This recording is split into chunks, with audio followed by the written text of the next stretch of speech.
राजा को बचाया। उनको भी ठीक वैसे ही ध्यान आया क्या सुभाष बाबू अगर पकड़े जाते हैं तो फिर एक लंबे समय इस भारत को गुलामी की ओर बढ़ना पड़ेगा। तो उनके जो पति सेना में एक अंग्रेज अधिकारी थे, उसने अपने पति जो सेना में अधिकारी थे उनको सूचना मिलती है कि सुभाष बाबू वहां पर हैं, वो पकड़ने जाने वाले थे।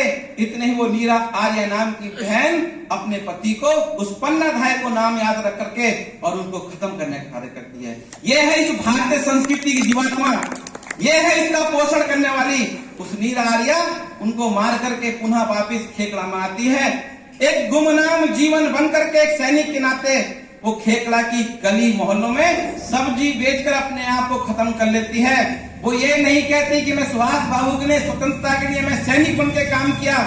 वो एक छोटे से रूप रहकर छोटे से गांव में रह करके अपने को गला दिया। किसी को नहीं पता चला, लेकिन आज मिलता है उनके बारे में पढ़ने में कि नीरा आर्या ने भी देश के लिए काम किया। आगे देश की आजादी मिली है, आगे बढ़े हैं, खुशहाल वातावरण में स्वाधीनता से स्वतंत्रता की ओर हम बढ़ रहे हैं। इस देश में सेना बनी, जल थल वायु सेना, और उन्होंने देश के लिए अनेक पराक्रम किए। लेकिन बीच के कालखंड में कुछ लोग इस देश के पुरुषार्थ को दबाने का कार्य किया, लेकिन वो दबा नहीं पाए। इसलिए हम सब जानते हैं कि जो प्रभाव होता है पुरुष का वो कहीं छिपता नहीं है। और आगे जिस प्रकार का वातावरण रहा है, आज भारत का डंका पूरे देश पूरे विश्व में बज रहा है। क्योंकि हम सब जानते हैं, भाई कुछ बात है एक बार, हम सब जानते हैं कि जिस प्रकार का वातावरण पूरे देश में एक अच्छा माहौल उत्पन्न हुआ है, उस अच्छे उत्पन्न में एक महापुरुषों के नाते बहुत सारी चीज आती हैं। हम सब ने देखा, एक नाम है इजराइल, यहूदियों का देश। वहां पर यहूदी, ईसाईयत और इस्लाम की तीनों की जननी है वो। लेकिन वहां पर तीनों जन्मे, लेकिन समाज का कोई समर्थन नहीं मिला। यहूदियों को दोनों दो लोगों ने, ईसाईयत ने और मुस्लिम ने दोनों भगा दिया।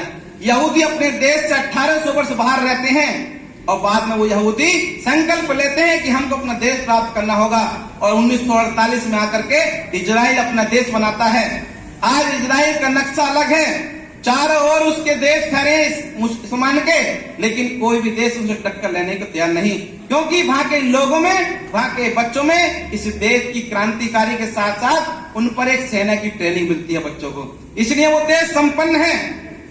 हम सब जानते हैं कि भगवान श्री राम जब अयोध्या से लंका गए, क्योंकि सीता जी को ले गया रावण, उनको लेने के समुद्र पार कर रहे थे, क्षमा याचना कर रहे थे समुद्र से, लेकिन समुद्र पार करने को तैयार नहीं था।